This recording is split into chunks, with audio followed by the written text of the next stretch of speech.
Hello, and thank you for joining me as I paint this Saurus warrior from the Age of Sigmar Seraphon Spearhead box. We have our model primed white and ready to paint.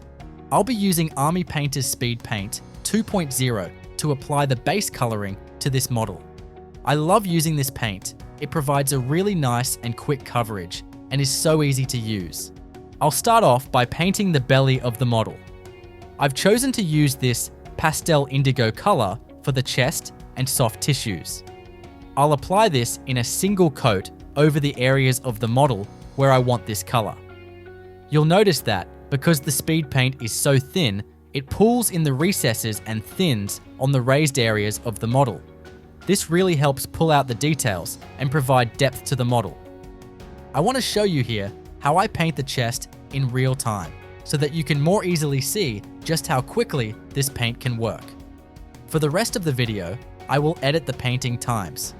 You'll notice just how smoothly and quickly this paint applies.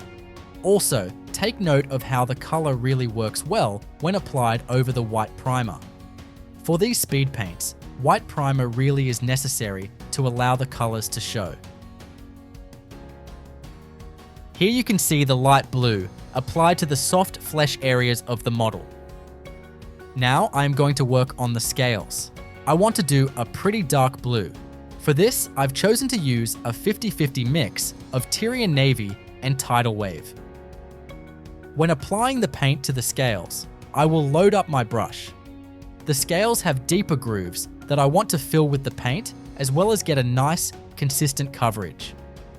Apply this darker blue to all the scale areas on the model.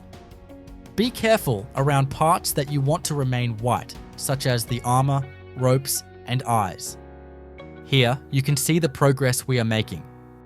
Now, we are going to work on the ropes or straps that hold the armor on.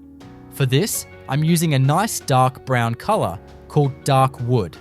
I'll get a good amount on my brush and carefully apply the paint to all of the rope areas. It's time to work on the armor. I am going to go with a 50-50 blend of glittering loot and golden armor.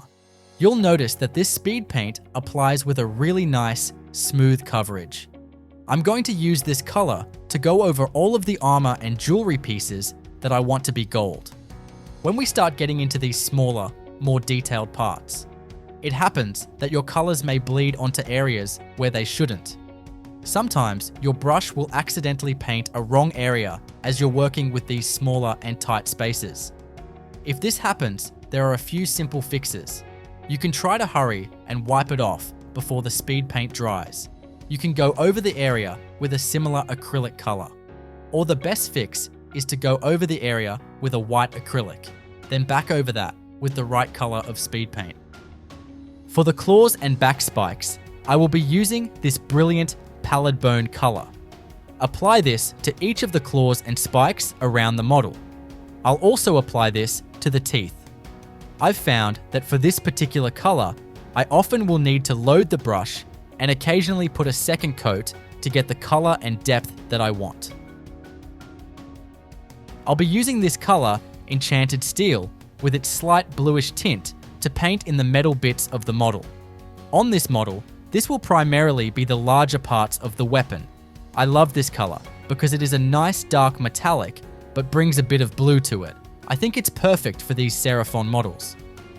At this point, I'll glue the shield on and paint it with that Enchanted Steel and the gold colors.